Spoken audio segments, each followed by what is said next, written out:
Saya ingin memaklumkan satu kejadian kes melepaskan tembakan dari pihak anggota polis, iaitu pada 18 bulan 1 2013 lebih kurang jam 7.35 petang sebuah kereta peronda polis telah meronda di kawasan Jalan Batu Tiga Lama, Kelang.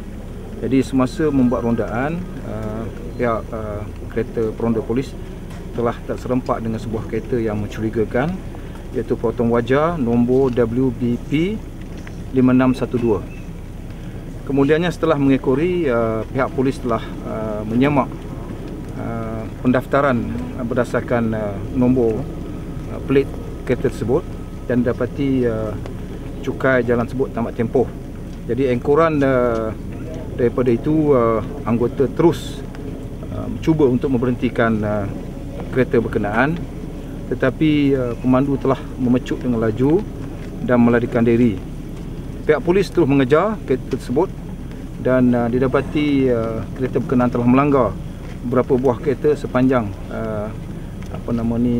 sepanjang proses kejar mengejar tu berlaku sehinggalah sampai di Taman Menara.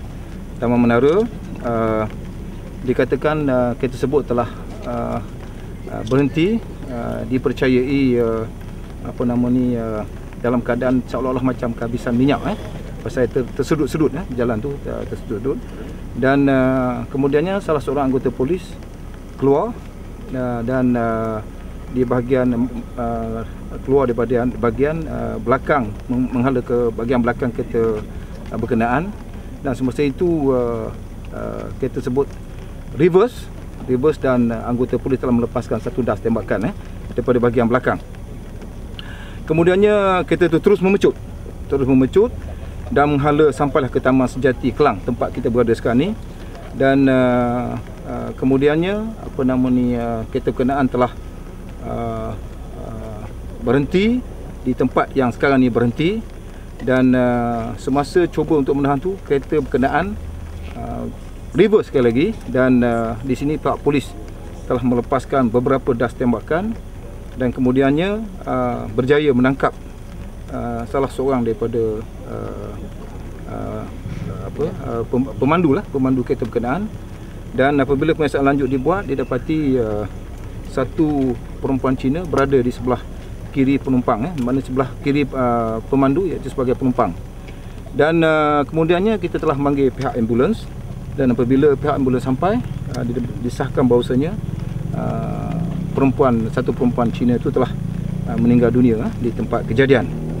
Dan semakan awal didapati kereta berkenaan telah dilaporkan hilang di Kelang pada 15 bulan 1 2013, dan dalam kereta tersebut telah dijumpai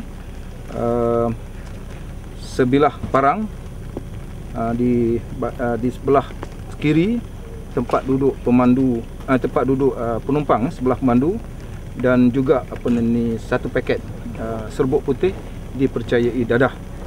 Dan si mati seorang perempuan Cina berumur 22 tahun, beralamat di Taman Indah Kapar. Sementara pemandu ialah seorang lelaki Cina umur 31 tahun, beralamat di Taman Sentosa, mempunyai 6 rekod lampau, iaitu 2 kes dadah, 2 kes samun, 1 kes pecah rumah dan 1 kes melarikan orang. Kes disiasat di bawah Seksyen 307 Kanun Kesiasaan, 379A Kanun Kesiasaan, dan juga kesalahan dadah. Sekian, wabillahi.